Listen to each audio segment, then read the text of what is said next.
Proverbs, the wisdom of God. The Bible book of Proverbs is not merely a collection of witty remarks. It is a treasure chest of spiritual wisdom. The words were spoken by Solomon, ancient king of Israel. But in common with the rest of the Holy Scriptures, they are from God himself. After all, Solomon himself requested God's wisdom in order to rule the people of Israel. And he was given a wise and understanding heart.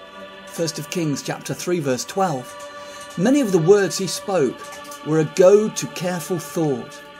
Ecclesiastes 12 verses 9 to 12. Proverbs 1 sets the scene. Verse 2.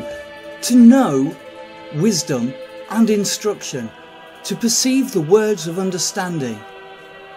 Thirdly, to receive the instruction of wisdom, justice and judgment and equity. Fourthly, to give subtly to the simple, to the young man knowledge and discretion. As readers, we are come to know God's wisdom and instruction, that is, his warning. We are to understand or discern the words of understanding.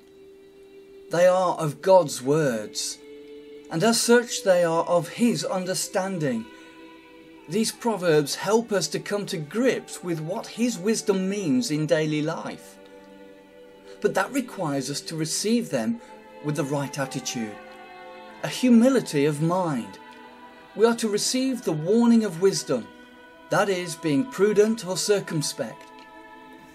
And these words give good sense and discretion to the silly and foolish, and a plan to guide the steps of the young along the tortuous path of life.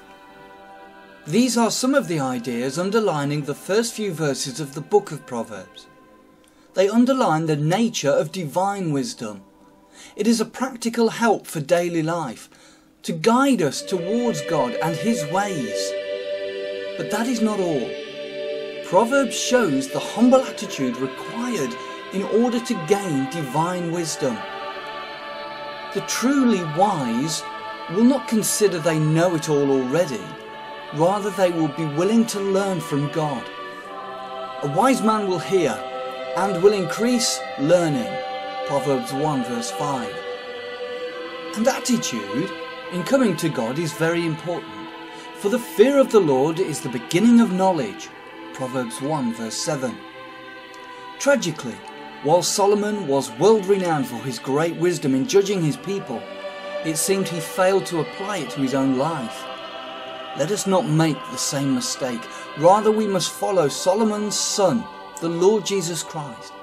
He applied that wisdom in every aspect of his life, to the point where he embodied it in his every action. That is why Paul described him as Christ, the power of God and the wisdom of God. 1 Corinthians 1 verse 24.